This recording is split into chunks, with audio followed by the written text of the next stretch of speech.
You woke up this morning, and before your eyes had even adjusted to the light, your mind was already somewhere else, replaying yesterday's argument, rehearsing tomorrow's worry, reaching for the one memory that still stings, the thing you should have said, the moment you wish you could undo. Nobody wakes up and decides, "Today I will torture myself." But your mind did it anyway, reaching for the wound, the way a tongue reaches for a broken tooth. And you are far from alone. In 2010, Harvard researchers published a landmark finding in the journal Science. After tracking thousands of people through their smartphones in real time, they made a discovery that shook the field.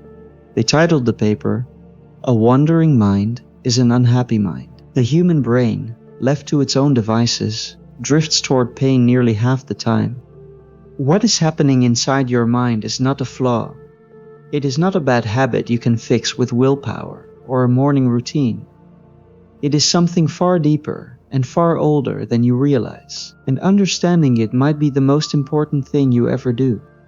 Researchers at Queen's University in Canada set out to measure something nobody had ever pinned down. How many individual thoughts does a single human brain produce in one day?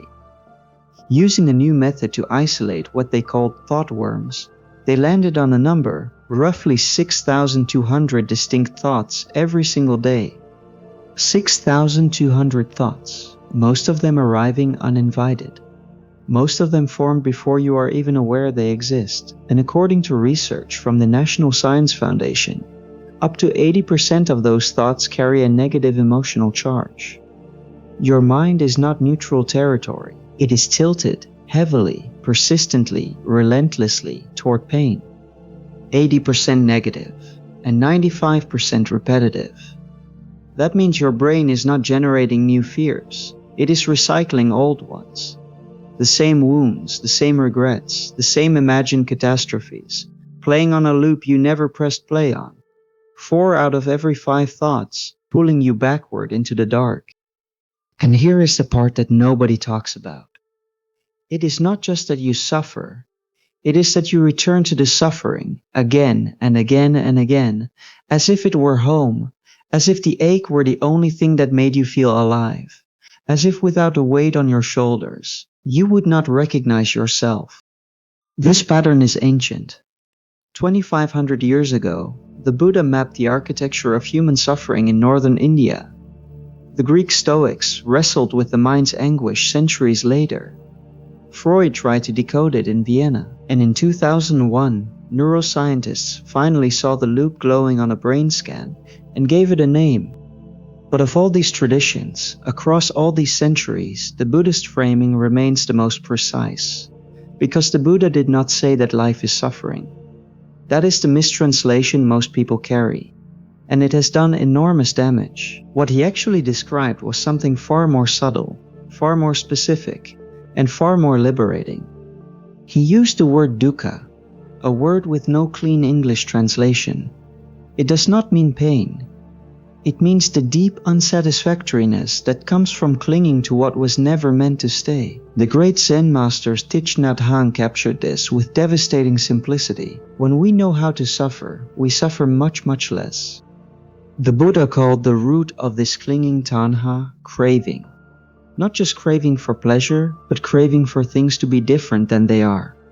Craving for certainty, craving for control, even craving for the pain to end, is itself a form of suffering. The resistance, the fighting, the desperate wish for things to change, that is the cage. And you are both the prisoner and the one holding the key. 2,500 years later, neuroscience has found a biological machinery behind this ancient map. In 2023, researchers published a landmark study in Nature Communications. They used machine learning and brain imaging to identify chronic rumination directly from patterns of neural activity. The loop the monks described is now visible under a scanner. Your brain has a network that activates whenever you are not focused on anything in the outside world. Scientists call it the default mode network, and when it takes over, it pulls you inward, into memory, regret, self-criticism, and the rehearsal of futures that may never arrive. It is the engine of rumination. and for most people, it runs unchecked.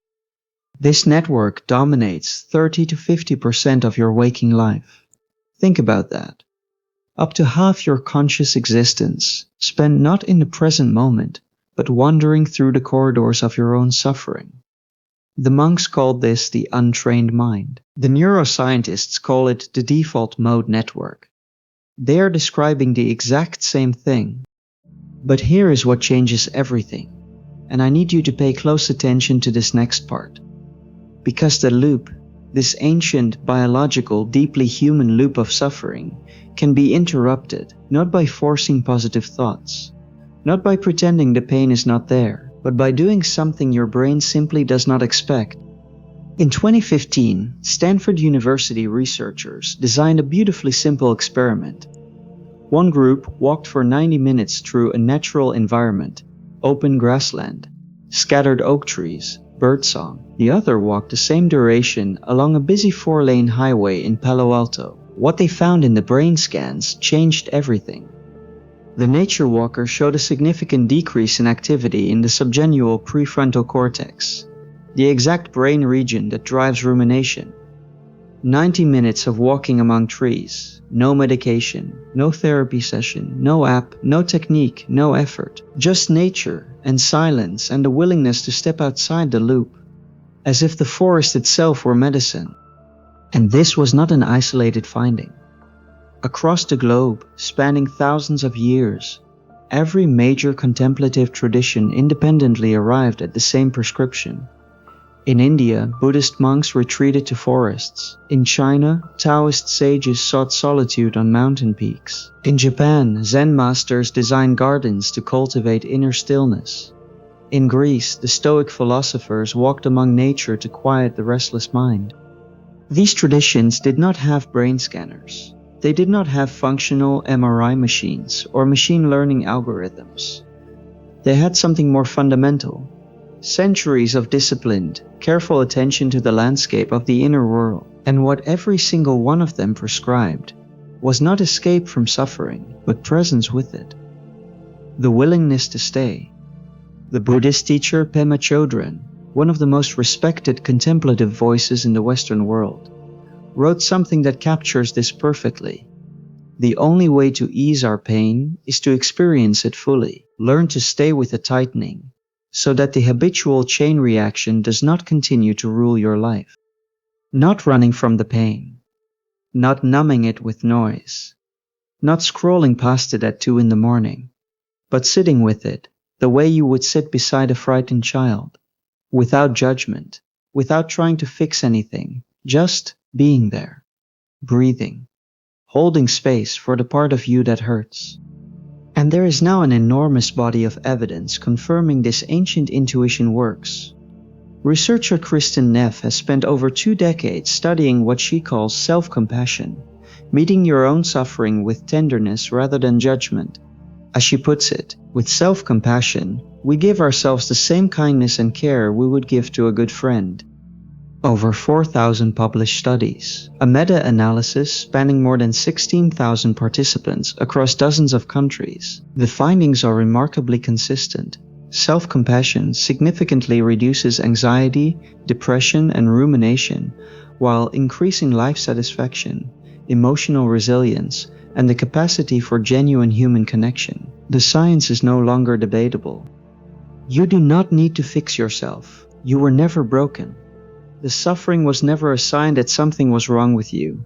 It was a signal that you were holding on to something ready to be released. So tonight, when your mind begins its journey back to the wound, just notice the way the moon notices the ocean. In that space between the thought and the reaction, you will find what monks have known for 2,500 years. You were never trapped by the suffering. You were trapped by the grip. Let go, and you are already free.